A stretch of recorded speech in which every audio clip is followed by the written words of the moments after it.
Republik ini merdeka bukan sekedar untuk menggulung kolonialisme. Republik ini hadir untuk menggelar kesejahteraan, kemakmuran, dan keadilan sosial bagi seluruh rakyat Indonesia. Republik ini datang bukan dengan cita-cita. Republik ini bukan datang dengan harapan. Republik ini datang dengan janji. Cita-cita adalah sesuatu yang ingin kita raih. Bila kita berhasil meraihnya, maka kita syukuri. Tapi bila gagal, kita revisi cita-cita itu. Republik ini berjanji dan janji tidak bisa direvisi. Janji harus dilunasi pada setiap anak bangsa Indonesia.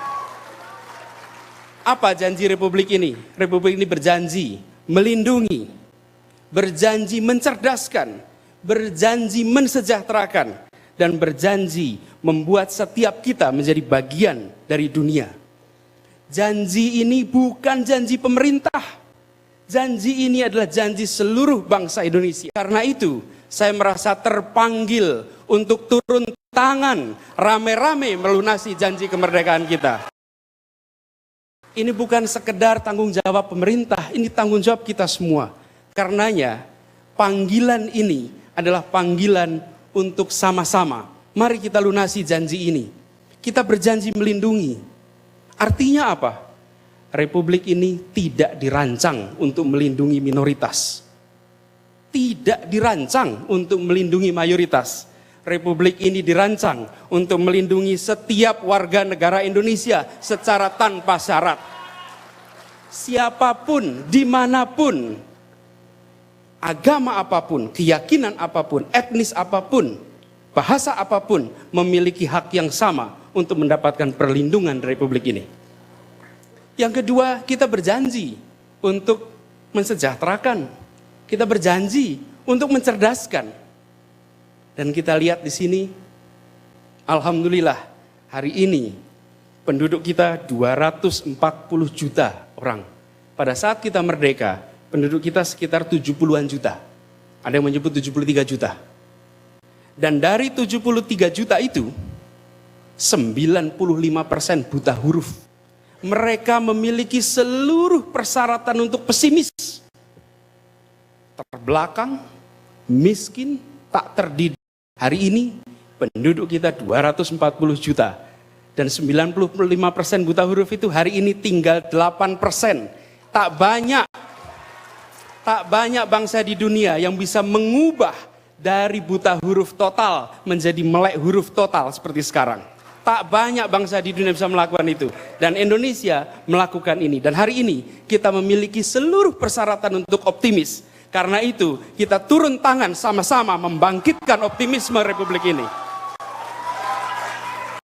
Tapi itu tidak cukup. Hari ini yang terdidik pendidikan tinggi hanya 8%.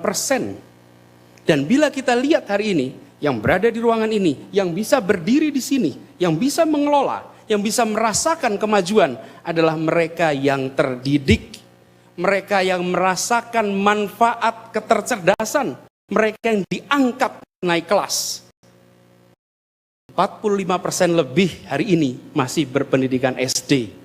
Kalau kita ingin maju menjadi bangsa yang besar, jangan fokus pada material, jangan fokus pada sumber daya alam, tapi fokus pada manusia Indonesia.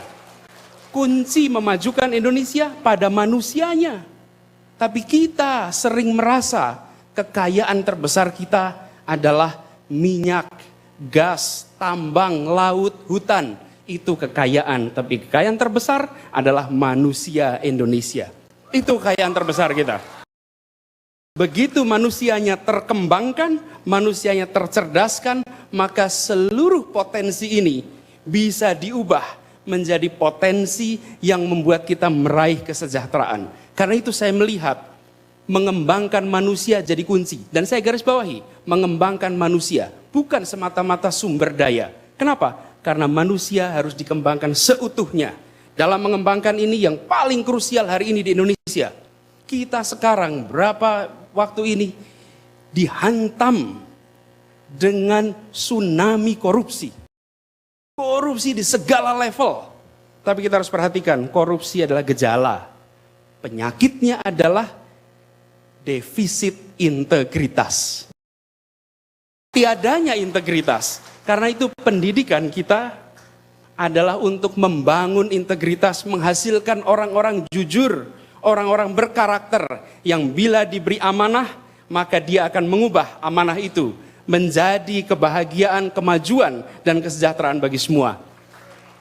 Pendidikan adalah kunci. Tapi dalam jangka pendek, kita harus bereskan ekonomi kita. Kita harus bereskan penegakan hukum kita. Tapi itu semua, jika tidak ditopang dengan kualitas manusia yang baik, maka dia akan hanya meningkatkan angka-angka laporan. Padahal yang kita butuhkan adalah perubahan realita di masyarakat. Dan dalam konteks penegakan hukum ini, hari ini kita harus dorong satu sisi tingkatkan soal integritas, sisi lain kita harus menegakkan hukum tanpa pandang bulu. Tak pandang latar belakangnya, tak lihat agamanya, tak lihat warna kelompoknya, tak lihat warna partainya. Siapa melanggar hukum, mereka dihadapkan dengan penegakan hukum.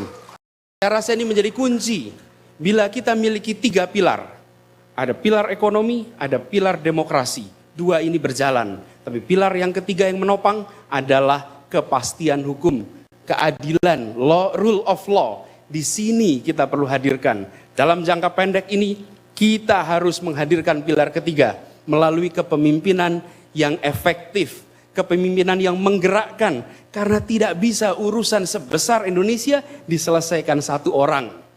Kita harus memunculkan kepemimpinan yang mengajak semua orang turun tangan, terlibat, melunasi sama-sama janji kemerdekaan itu.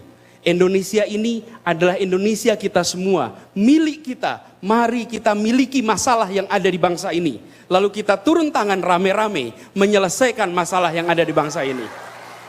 Dan biarkan nanti kita bisa mempertanggungjawabkan peran kita hari ini kepada Tuhan dan kepada anak-anak kita, serta anak-anak dari anak-anak kita, bahwa di era ini kita tidak tinggal diam. Kita turun tangan dan kita wariskan republik yang berdiri lebih tegak untuk semuanya.